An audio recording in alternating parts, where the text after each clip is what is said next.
We're excited. Yeah. Do you see the screen? Yes. Okay. Yes. So this is first case of the year from Bangkok Heart Hospital. So this is a 58-year-old man referred from BDMS network from Chonburi for cabbage. The atherogenic risk is hypertension and current smoker. He smoked for 15 pack a year and still current smoke of around half pack a day. He had also hypercholesterolemia and he is very fit. He played football at age 58. So annual checkup treadmill was negative. It was done at the network hospital. Negative for myocardial ischemia, but brief non-sustained VT. So he had angiogram done. I did not know the reason. I guess because of non-sustained VT. But however, the angiogram revealed triple vessel disease plus left main. And he was advised for cabbage and he was referred to our hospital. So on 5th of January, he visited our hospital for cabbage. So we set up a heart team approach, no syntax score calculation from the first hospital. The previous echocardiogram done on 3rd of January, LVEF is 56% with mild regional wall motion abnormality, hypokinesia on the septal wall. LV systolic pressure is around 40. There's no regurgitation. The angina class was 0, no chest pain at all. He received beta blocker, calcium blocker, potenstatin, and non-statin isotrol, and aspirin. Clopidogrel was discontinued because of planned cabbage. His body weight is 66 kilogram. Creatinine was 0.96. GFR is 100, and baseline high sense troponin I was 9.5. So I reviewed the previous angiogram by myself. I'll show you later, but there is 5 lesions, segment 4, 76 to 90% than the stenosis, type B2. Segment 5, 1 to 25. Segment 7, 76 to 90. Segment 9, 51 to 75, and segment 11, 51 to 75. This is according to ACC classification for segment location. And when we apply Gensini score, there is score 8, 1, 8, 4, 4, and 25. So the total syntax score that I calculate, Gensini score is 25, syntax score is 18. So PCI 4-year mortality rate is 3.4%, cabbage 4-year mortality rate is 2.8%. So recommendation is cabbage or PCI, but cabbage may be a better solution for triple vessel disease. So I explain this patient, my impression.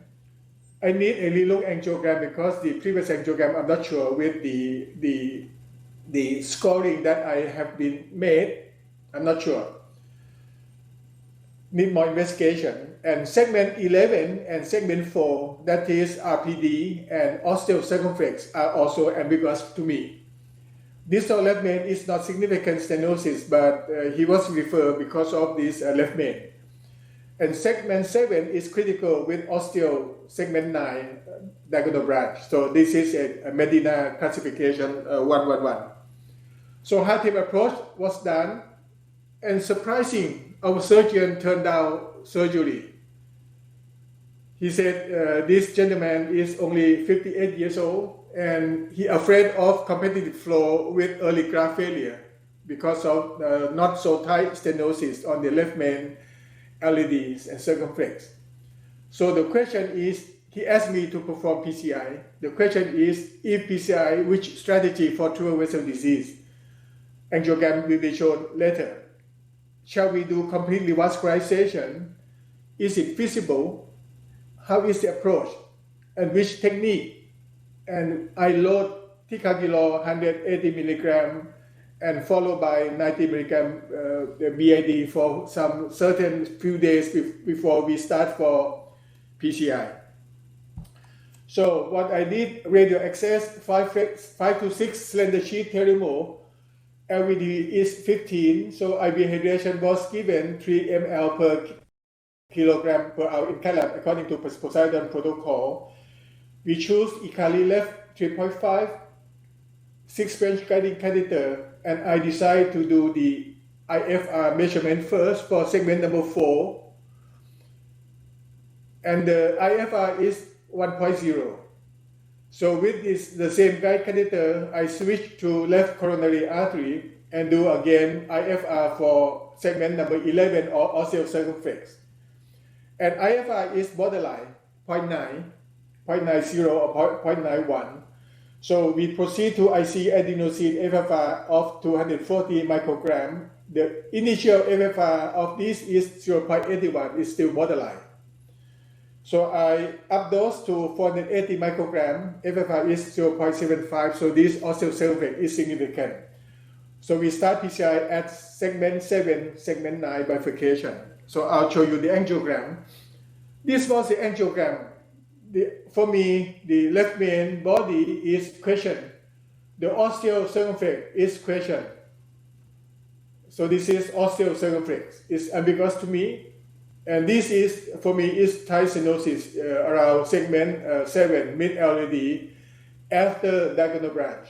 So the diagonal is quite big and quite very similar in caliber compared between diagonal branch and LAD. And what about this one? I'm not so sure. And this is RPD when it is ambiguous to me. So you can see that this is the very angulated RCA segment.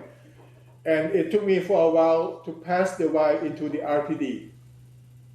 This is ambiguous to me. So this is a triple vessel disease. What shall you do? And what did I do?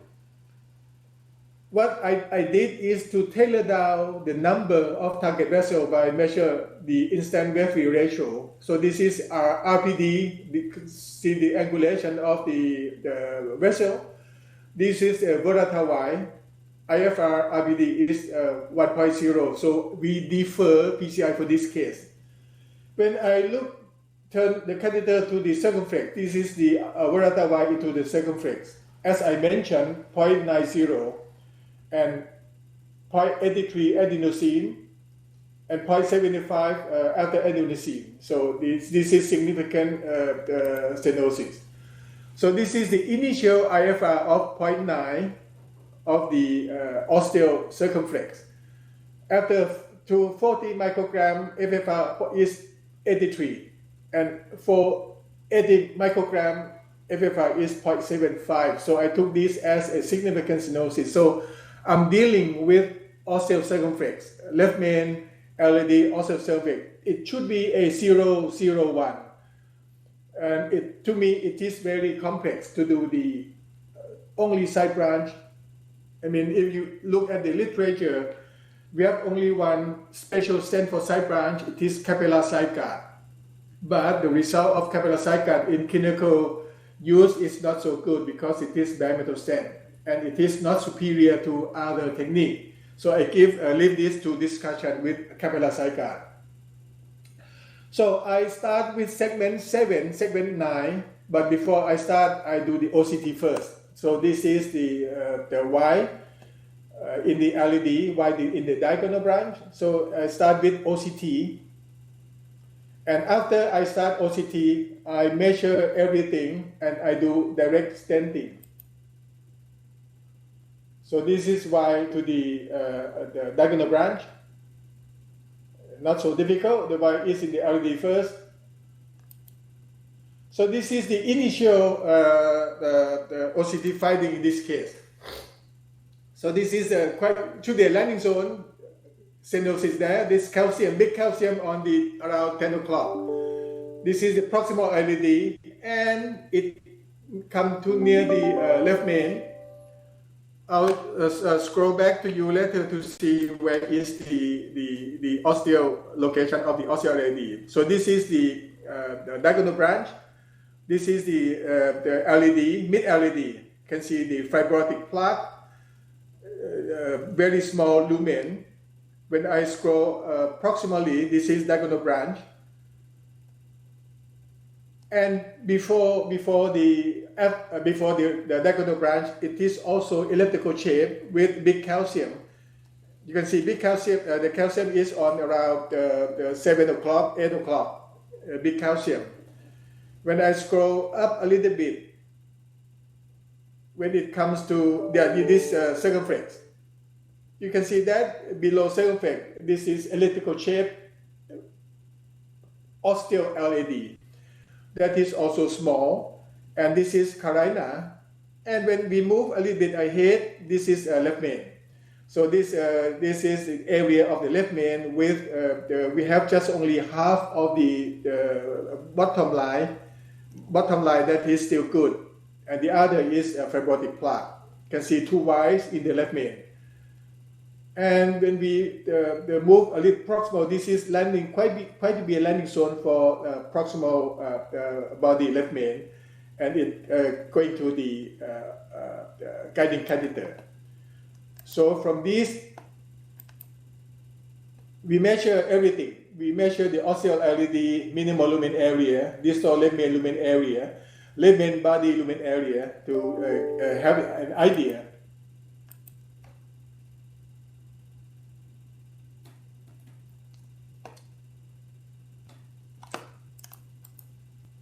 Something went wrong.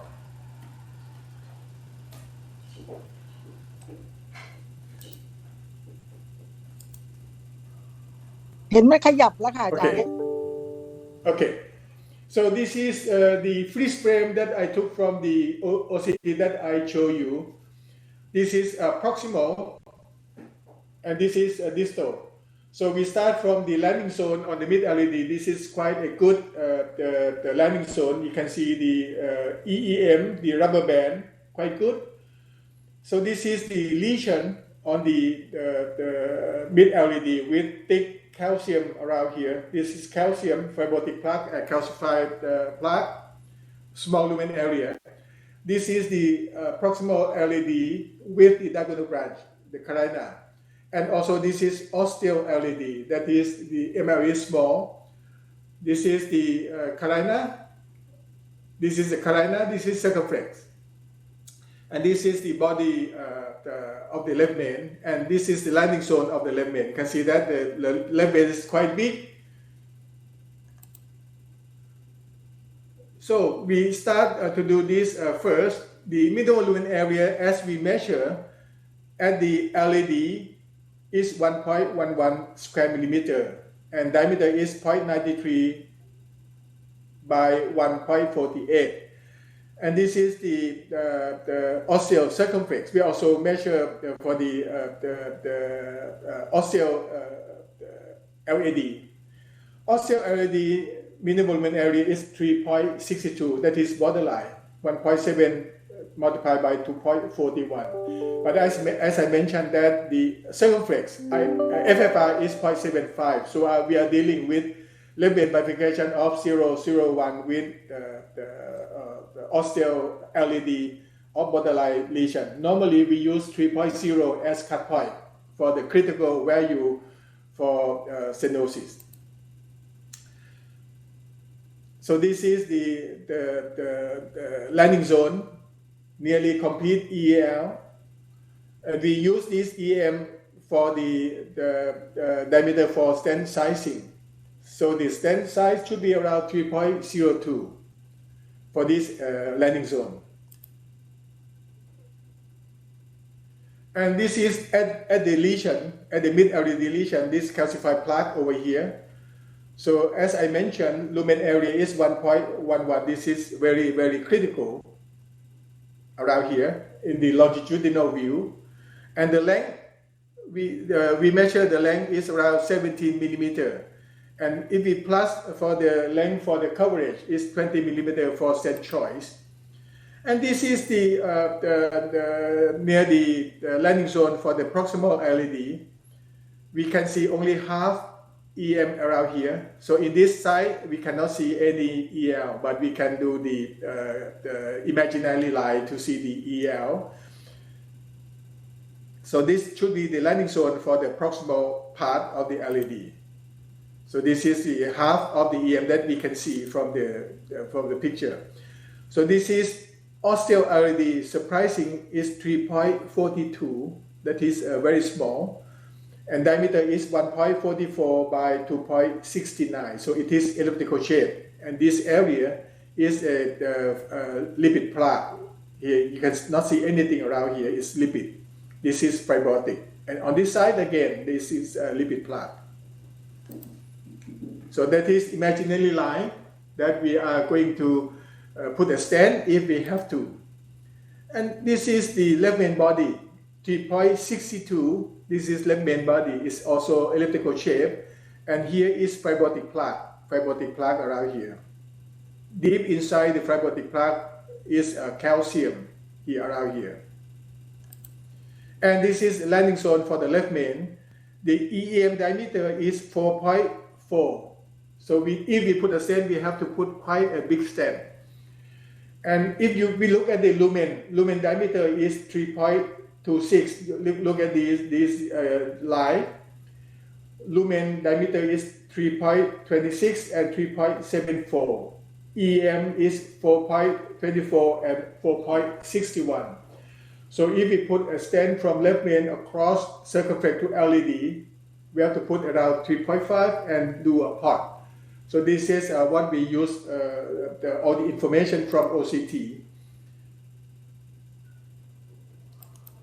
So we do direct stenting on the mid LED first with 30 by 23 Science Pro A. As I mentioned that the EL of the distal LED lighting zone is 3.0 millimeter. So we choose this stent, but I plus a little bit because on shelf we don't have 20, we have 23. So after we deploy the stent, we advance a new field FC insert side by side the gel Y. So this is the gel Y here, and this is another Y to pass into the diagonal branch. So this angiogram after we deploy the stent. So after that, we pull back the gel Y.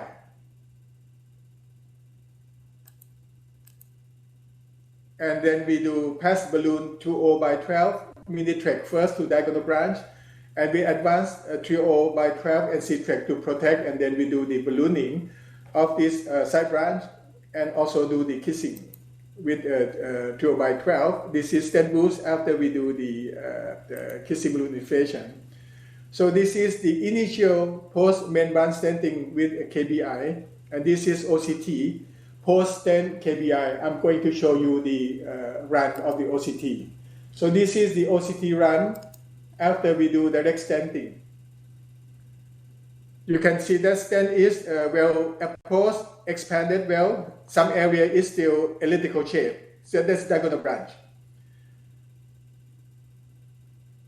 And go to the more proximal LED before we reach the ostial LED. So this is the initial provisional membrane stenting with LED. So this is a freeze frame. Show you this is diagonal branch. See that the stent is well approached at the diagonal branch, carina. And this is at the origin of the LED. The proximal LED before the stent have dissection because we use the same balloon to create space. Proximal to mid LED stent edge major dissection. This is at the ostial LED. So in this frame show you major dissection. So we have to implant a second stent to overlap from first one into the left main. But we have, before we do that, we have to treat. So what is my strategy? I show you right now. We use this math strategy. The math strategy for distal left main circumflex Medina 111 because of OCT, I changed from 001 to 111 because of the 3.6, 3.4 minimal lumen area that is borderline, but is still diseased. So math is this, in this the lesion, I use stent side branch first. So we pull back the LED Y and reinsert into the circumflex. So the filter was pulled back from the diagonal branch and passed into the circumflex. And after that, we do another OCT from the circumflex back to the left main. So this is the OCT from the circumflex into left main. You can see that the lumen area is very small, very critical. This is side branch, carina, this left main. In the left main, you can see that there is a good landing zone, except this one. This one is the elliptical shape of the osteo left main. There is some disease, but I measure this area. The lumen area here is around 6.5, so I leave this osteo left main. I'm not sure. You can discuss this later. So I will focus on the circumflex left main. That is carina. So again, freeze frame. So we focus on this osteo, the circumflex. So this is a circumflex landing zone around here. Good. So this is the first side branch. You can see the side branch here. Side branch of the circumflex. You can see this side branch. And then this is also circumflex here. And then it is distal left main carina. From OCT, this is the LD branch. And when we look at the left main body, this is a left main body. This is imaginary line to show you the left main, but the left main, it is elliptical shape. And this is more or less fibrocalcific plaque. This is the left main landing zone. And this is the osteo left main that I try not to touch. You can see from the longitudinal view of the OCT, there's some disease here. We can treat this later. I mean, if he had the recurrent chest pain or whatever. So again, this is the freeze frame to show you the minimal lumen area of landing zone, lumen area of the osteocirc, 1.08. So we pre-inflate the left main circumflex, and you can observe this watermelon when we inflate the balloon in the osteo the circumflex. It is has a watermelon appearance now, so it is really a very disease. This is 2.0 by 12 millitract. So after that, we slowly and we try to have the good balloon inflation of the osteocirc. You can see some indentation on the balloon part. So the strategy is made. The first letter M comes from main first. This has been used for access in the past, but now access has been out of market. A is main across side, that is provisional. Everyone uses this nowadays. And D is distal first, distal main. And S is sideband first. In this case, we do the sideband first. So what I did, we protect the main branch with 3O by 12 and C-track. This one is 3O by 12 and C-track. And we pass 3O by 18 Science Pro A, and we withdraw a little bit, maybe 1 or 2 millimeters away, and you use this 3O by 12. In this technique, we call outer crush. Use a smaller balloon in the left main to protect. So we deploy the stand. After we deploy the stand, we pull back the balloon stand a little bit and inflate both at the same time to give the space. So this is first KBI. So stand placed in the osteocirc, balloon protection, stand deployment, minimal protrusion in left main body, inflation both together, and this is the angiogram after that. And before we do that, we do OCT first before we crush. We crush with a bigger balloon 4O by 8. Remember that this is 3O by 12 NC balloon. And before we do port, we do the OCT first. Run from osteo circumflex left main. We modify this mini crush or outer crush. It depends on a definition that you use. The definition for outer crush is use a 1/4 quarter size smaller for the main branch for protection. So this is OCT from circumflex into the left main. you can see that we have the mouth position on the near the, sorry, we stop this one and show you here. You can see that this is near this the left main side branch. The stent is mouth at this area because we do kissing balloon inflation. You can observe that this is the LAD osteo, and the stent is floating in the left main body and into the left main. Left main is still elliptical shape. If you remember that there is a calcification over there, this is the elliptical shape of left main. There is some dissection on the left main body, and this should be our landing zone. So after this, we show you this is the stent mouth position near the carina. We intend to do that by doing kissing balloon inflation.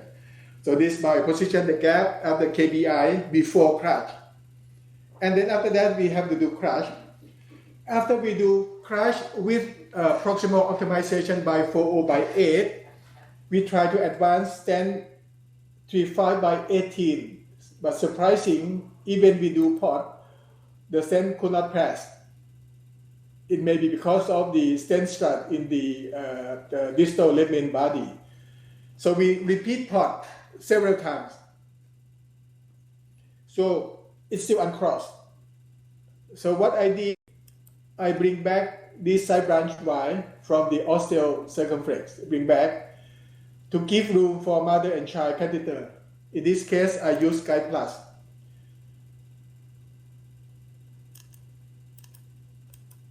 So this is Guide Plus. You can see this is Guide Plus here. And now it is very easy to pass the stent through the Guide Plus. You can see the Guide Plus, the opacity. So the stent advance into the overlap with the osteo LD stent. This is fluoroscopy, and this is the stent boost. You can see the calcium over here and calcium around here. So this is the crutch circumflex. Calcium here and calcium here. This is the calcium where we observe from the OCT that the left main body had the elliptical shape. So we have to see this contour after we do the kissing balloon. So this is the stent in the left main. After we do kissing, the stent should be changed like this. So calcium, and this is the first LED stent. Outer crutch, osteo circumflex. So this is the contour that we prefer to see whenever we do the kissing balloon inflation. So this is the proximal circumflex stent edge after kissing inflation. This is the post left main LED stenting. So this is the circumflex stent. This is the left main again, and this is edge dissection on the proximal of the stent that we implant. So I have to put another one. So that is the number 3 stent that I have to pass here. This is dissection, and this major dissection, and around here should be intramural hematoma. So I have to put an overlap stent to a proximal left main stent edge. This is OCT, elliptical shape, and stent could cover the dissection quite well. So the crucial part of OCT, we do measurement. So total 4 DS, 3 overlapping DS in the left LD left main. First one is 30/22. Second one is 35/18. That is difficult to cross, that I have to use the Guide Plus. And the third one to overlap the dissection by 4/8. And we use the 2.75/18 on the circumflex left main as outer crutch. So this is the freeze frame for the OCT, show the elliptical shape because of calcium, and the area is 4.51. Stent eccentricity index is 70%.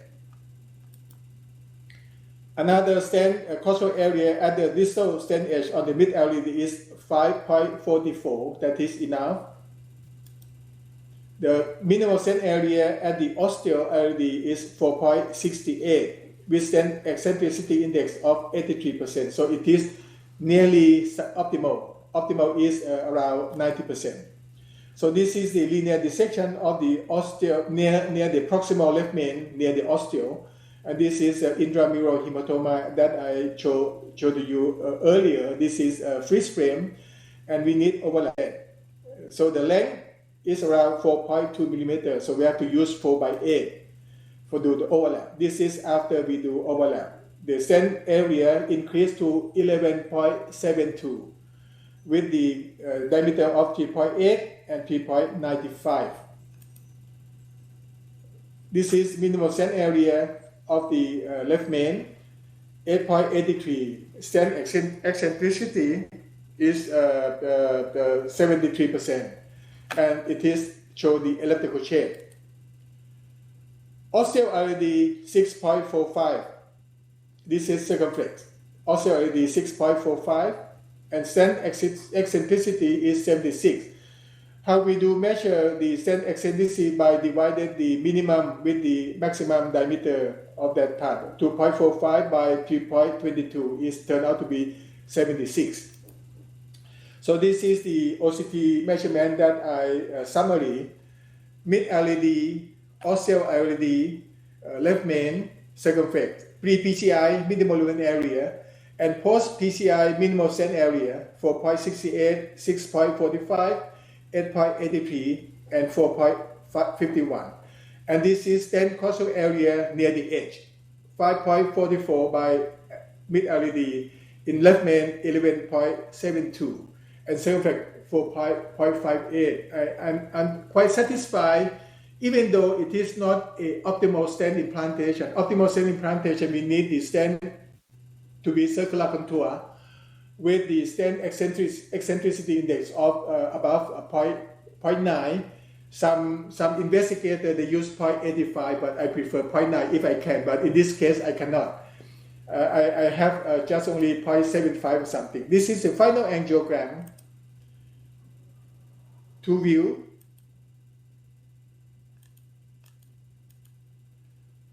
This is the freeze frame PA cranial, first bifurcation, and freeze frame of the second bifurcation. So in summary, in this case, we use IFR to defer PCI for the osteo-RPD. And we use IFR, adenosine FFR, to confirm that osteocircumflex is significant stenosis and need treatment. And we show the OCT guide stent assist PCI into bifurcation lesion.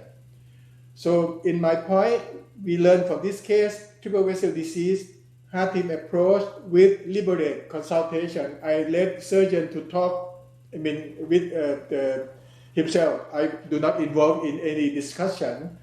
No intervene between interventionist and surgeon. And agree upon PCI. Syntax score is 18, less than 22. Tailor-made for PCI by using IFI, as I mentioned, to bifurcation PCI, provisional brain band stenting, KBI for first lesion, and outer crust side band stenting first, and KBI for second lesion with port. And the importance of OCT guided chip in 100% KPI. So this is a new best practice, guideline-based syntax tree, triple vessel disease or left main tailor-made by FFR, and image guide by PCI. In syntax, they use 86% IVAS and only 13% OCT. Operator preference for technique, and a lot of work to be done guided by OCT. So we do 6 OCT run in this case with dextran use. No contrast induced nephropathy, creatinine before 0.96 and post of 97. High sense troponin before is 9.5 and post is 132, and it is only 14-fold. From SKY recommendation of less than 70-fold, it is not considered a PCI procedure. So I'm ready for your comment from also Joaquin, and also from BMS, other Top Gun operator, Bangkok Phuket, Bangkok Pattaya, Bangkok Hat, and Bangkok Hat Yai. Please, thank you very much. Well, congratulations on an outstanding approach to providing the right care to this patient. What a great first case to start the new year with. And, so I think that as you demonstrate a good diagnostic angiogram to create a syntax score, inclusive of the presence or absence of diabetes, is essential. The second is understanding LV function and left ventricular diastolic pressure going into this procedure is critically important. So I'll start by two basic comments, and that is that performing CHIP requires adjunctive imaging with intravascular ultrasound, or OCT.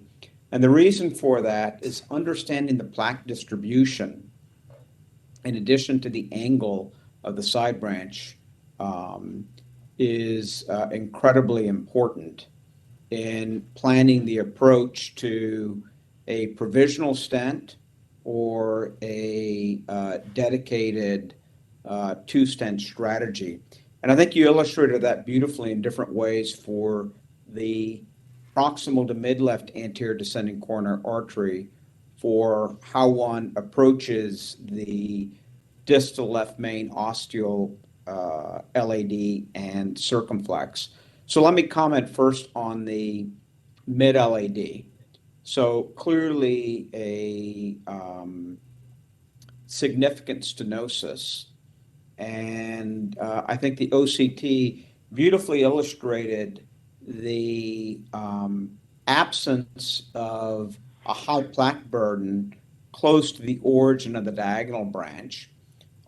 So the angle of takeoff of that diagonal branch, coupled with the plaque distribution, would argue that the probability of compromise of that diagonal and the absence of greater than 10 millimeters of disease in the ostial diagonal means that a provisional one-stent approach is, I think, a completely appropriate strategy.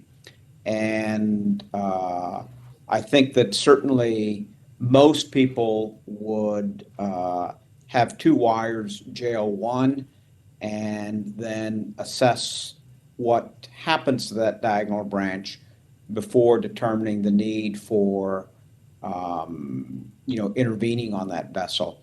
And so I would have taken a provisional approach like you. I may or may not have wired the diagonal branch, but I would say almost everybody else does. And my approach to provisional stent approach is I reserve the approach for PTCAing through the stent and the branch vessel for reduced flow, or a positive IFR. And the reason for that is there are a greater number of dissections, and so many of these osteal lesions will be negative IFR. So the only thing I might have done differently is I would not have PTCA'd the diagonal through the stent, although I will tell you that my colleagues, such as Faraz, likely would have done exactly what you did. And the result, was beautiful. And the assessment by OCT post to do POTS was absolutely essential. The distal left main, I think there are two choices. One is, in essence, a DK crush technique, and the other is a culotte technique. Certainly the Europeans and, at least one clinical trial would suggest the technique that you employed and did beautifully, has a lower repeat target vascular revascularization. So I would have approached it, just like you. The angle of the circumflex takeoff and the plaque distribution, both in the distal left main and the ostial circumflex, would predict to me that if you stented the LAD first, that there would be a high probability of side vessel compromise of that circumflex and potentially a challenge in rewiring if you didn't already have a marker. So I would have done exactly what you did, placed a balloon across the LAD wire, stented a millimeter back, and crushed, rewired, stent the from left main into the LAD overlapping with the prior stent, and then done double kissing and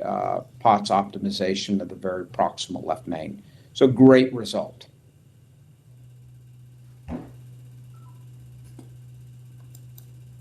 Thank you very much for your great comment. In this case, maybe I can call that it is a mini SK crush. Double kissing means two kiss, and this one we do just single kiss. So mini single crush, but ultra crush technique. Yes. Thank you very much again. And it's interesting, there will be an article that will be published in CCI that kind of looks at some of this issue of do you wire or not wire the side branch and PTCA when you're doing a provisional approach. And it's quite interesting. I think, once it comes out, I'll make sure and share it with the group.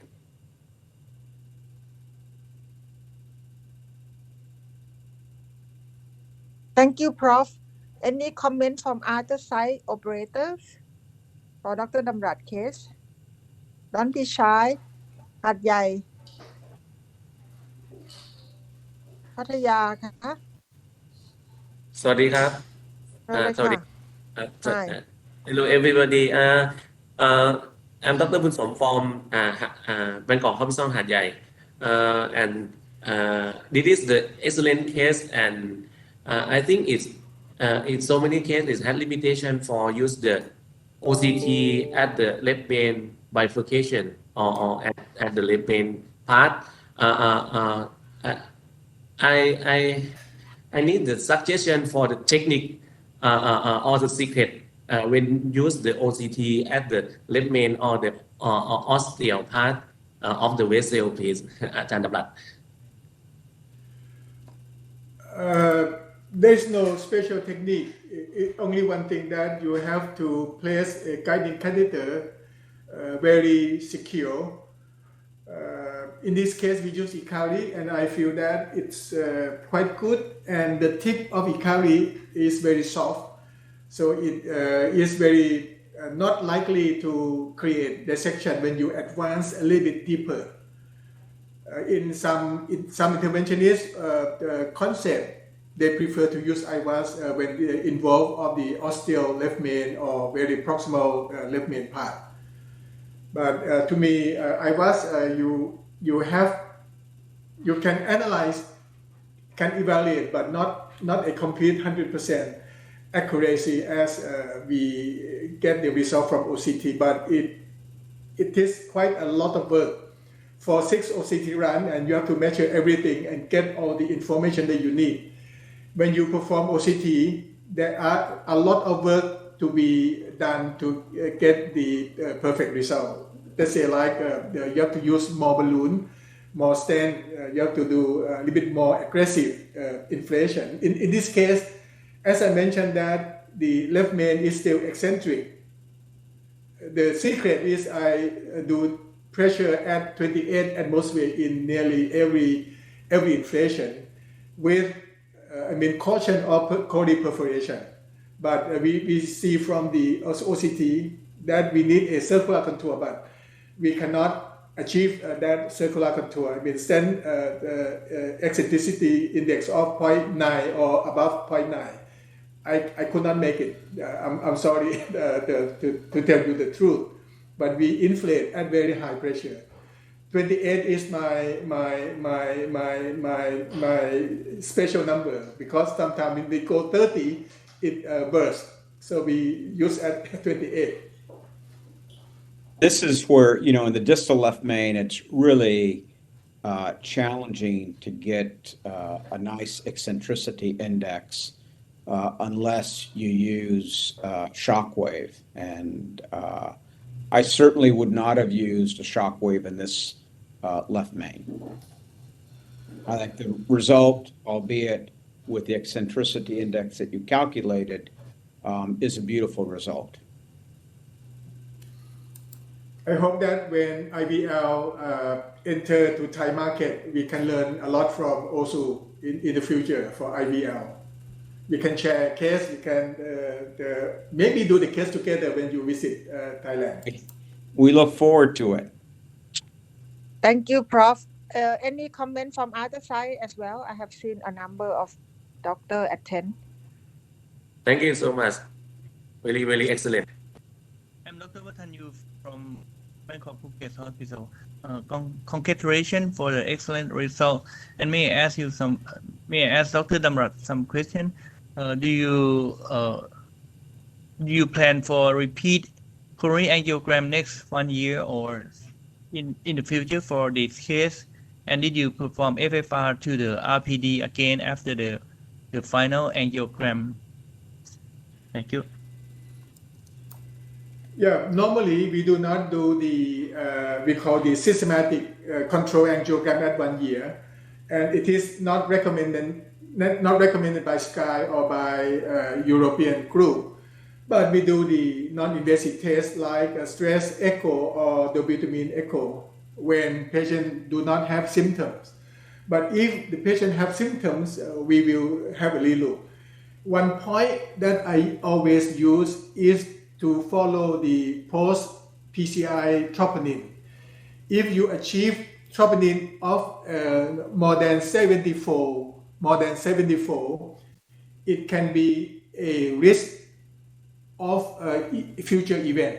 I mean, if post-procedure you have high troponin, let's say like peri-PCI infarction, type 4, and then in this specific case, I might do the coronary angiogram follow-up because we know from the literature that post-PCI elevated troponin means the future events. And second, I do not do FFR, repeat FFR or IFR for RPD after we finish the case. Because we spend a lot of time more. I mean, actually, your suggestion is very good. If we can apply IFR post-stent at the LED or at the circumflex, that is a very good suggestion. But we spend a lot of time. Maybe if it is a simple case than this, we will advance the Verata Y to measure post. Please, Dr. Joaquin, you can help me with this issue, post-PCI, IFR or FFR. So I think that in this scenario where we did baseline IFR and did extensive optimization with the intravascular imaging, I would not have done post IFR or FFR, and I would not have gone back and done anything on the PDA given post procedure, given the absence of collaterals, etc. So I would not have done that. Just a comment: there is a interesting article by Park and colleagues for the post-PCI investigators in the New England Journal of Medicine, in which they looked at routine functional testing or standard of care in high-risk PCI after patients. And certainly the strategy of routine functional testing as compared to following clinically didn't improve the outcomes at 2 years. And when you take a look at the types of lesions in these, left main disease was present and treated in 1 out of 5, bifurcation in 44 cases, 2 or more vessels in about 40 to 45 cases. And so I think in the United States, and in Sky, whereas we routinely did surveillance angiography 5 to 10 years ago, and even a couple of years ago, even with complete revascularization, when we did left main bifurcation, we often did repeat functional testing at 6 months. That's become much less common and is no longer, I would say, part of the consensus approach to what we do with these folks in quote unquote surveillance. Thank Still you, a lot of Prof. variability site to site, but it was a very interesting article. And if you don't have it, if you just send me an email, I'm happy to share it with you all.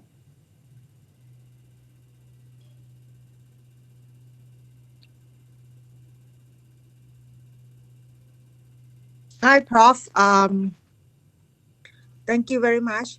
Any question? We can have one more question. I just want to say that this has gotten me excited to go to the cath lab tomorrow. Hello, everyone. I would like to ask Dr. Sikaru and Dr. Blood about the follow-up of the post-PCI by using the FFR CT. What is the role right now?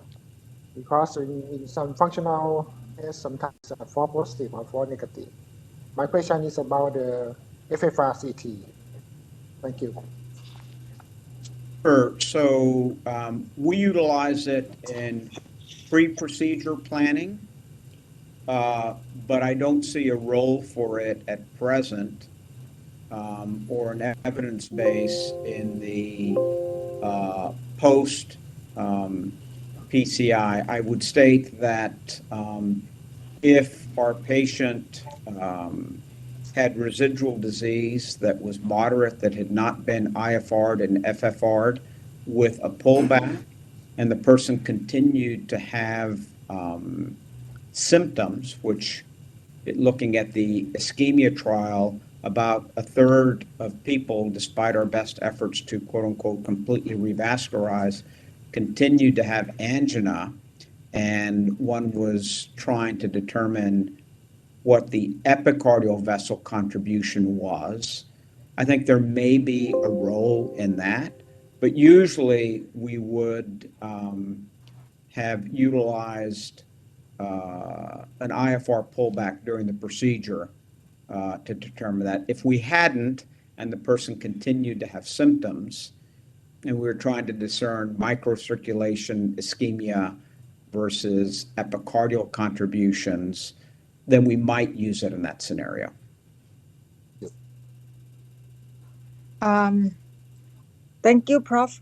Just a quick thing before we finish the video call today. For your and Dr. Firas' great lecture in November, if possible, could you kindly share with us the PDF file as well? Hello. So you want the PDF file for Firas's lecture?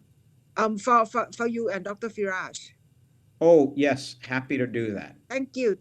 And also, for this year, normally you kind of very early plan person for the trip to Bangkok. So since we have the first video call of the year, so I use this opportunity to ask for you and Dr. Damrat kind of timeline setting together as well. Yeah, the week that we picked for this past November approximately worked out great between, AHA and other things. So that time frame works better than the February one. So if it works for you all, we can coordinate with, have you coordinate with Taylor, my assistant, and get that on the books. Dr. Damrat is November. Dr. Damrat, Dr. Kriyankai, and everyone, November are okay with you guys? Yes. Yes.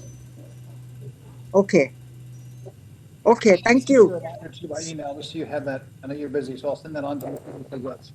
Send those files. Thank you for doing that. Okay. Okay, thank you. I think we can say goodbye now and can see each other again in February.